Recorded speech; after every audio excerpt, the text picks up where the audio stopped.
ஐயா போஸ்ட்மார்ட்டம் எல்லாம் முடிஞ்சு ரிப்போர்ட் வந்தது. ரிப்போர்ட் வாங்கிட்டு போக சொல்லியிருக்காங்க. ஆனால் கன்ஃபார்ம்டு தான், லாக்அப் டெத்து தான், அடிச்சு தான் கொண்டு இருக்கானுவோ. அது நல்லா தெரிஞ்சு போச்சு. அதுக்கப்புறம் இவங்க ஆர்டிஓ வந்து எனக்கு வந்து வேலை வாங்கி கொடுக்கறதா சொல்லியிருக்காங்க. அப்புறம் இழப்பீடும் தரதா சொல்லியிருக்காங்க. மெஜிஸ்ட்ரேட்டர் வந்து இப்ப ஜெயிலுக்கு போய் என்ன நடந்துன்னு சொல்லிட்டு விசாரிக்க போறேன் அப்படின்னு சொல்லிட்டு மெஜிஸ்ட்ரேட்டர் சொல்லியிருக்காங்க. அப்புறம் உங்களுக்கு ரிப்போர்ட் வரும். ரிப்போர்ட் வந்ததும் தான் நாங்கள் வந்து ரிப்போர்ட் வந்ததும் நாங்கள் ஆக்ஷன் எடுக்க முடியும். ரிப்போர்ட் வந்தாதான் நாங்கள் வந்து ஆக்ஷன் எடுக்க முடியும் அப்படின்னு சொல்லிட்டு சொல்லியிருக்காங்க. காயங்கள் இருக்கு, காயங்கள் இருக்கு, அடிச்சிருக்காங்க, கன்ஃபார்ம்டு அடிச்சிருக்காங்க, அடிச்சு கொண்டிருக்காங்க. அந்த குற்றவாளிகள் வந்து தண்டிக்கப்படணும். ஜெயில உள்ள குற்றவாளிகள் தண்டிக்கப்படணும். தூக்கு தண்டனையில ஏத்தணும்.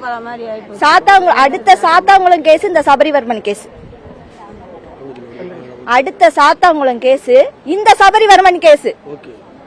ஜெயில யார் யார் அவரை அடிச்சு டார்ச்சர் பண்ணி துன்புறுத்தினாங்களோ அவங்கெல்லாம் தூக்குல போடணும். அதுதான் புருஷனுக்கு கிடைக்கக்கூடிய ஆத்மா நிம்மதி, சாந்தி அடை. ஒரு ஹேண்டிகேப் பாவத்தை அடிச்சு, கைய உடைச்சு, உசுறு தடத்துல அடிச்சு எல்லாம் பண்ணிருக்கானுவோ. முதுகுல அடிச்சிருக்கானுவோ, கையில அடிச்சிருக்கானுவோ, முழங்கையில கோரை.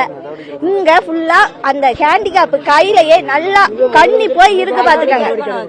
இத வந்து நடவடிக்கை எடுக்கணும். எவனி எனக்கு தெரியணும், எனக்கு தெரியணும், எவனி எனக்கு தெரியணும்.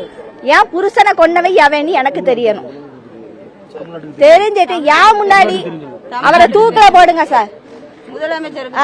எனக்கு நடந்த கொடுமை நாளைக்கு வேற யாருக்கும் நடக்குமா? நடக்கும்ல.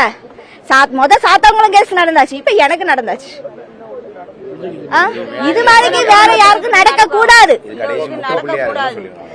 இதோட இந்த விஷயம் வந்து முற்றுப்புள்ளி வைக்கணும்.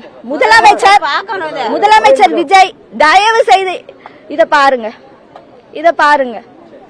ஒருத்தர லாக்அப்ல ஒரு ஹேண்டிகேப்ப மாற்றுத்திறனாளிய 2 நாள் வச்சு கொடுமைப்படுத்தி, சித்திரவதைப்படுத்தி, கைகால கெட்டி, உசுறு தடத்துல அடிச்சு கொண்டிருக்கானுங்க. அவர் என்ன பாவமும் செய்யல, அவர் எந்த பாவமும் செய்யல. சாதாரண ஒரு கேஸுக்கு ஸ்ட்ராங்கா கேஸ போட்டு உள்ள தள்ளி இருக்காங்க. அப்படி என்ன அவங்களுக்கு எங்க மேல வெஜன்ஸ்? கேட்டா லஞ்சம் கேட்காங்க. 10 பாக்கெட் கோல்டு கொண்டு வா, 25,000 ரூபாய் கொண்டு வா அப்படின்னு சொல்லிட்டு லஞ்சம் கேட்காங்க.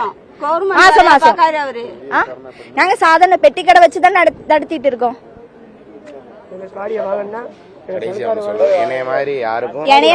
இணைய மாதிரி யாருக்கும் எந்த பெண்ணுக்கும் நடக்க கூடாது. இந்த வழக்கு இது வந்து என்னோட கடைசியா இருக்கும்.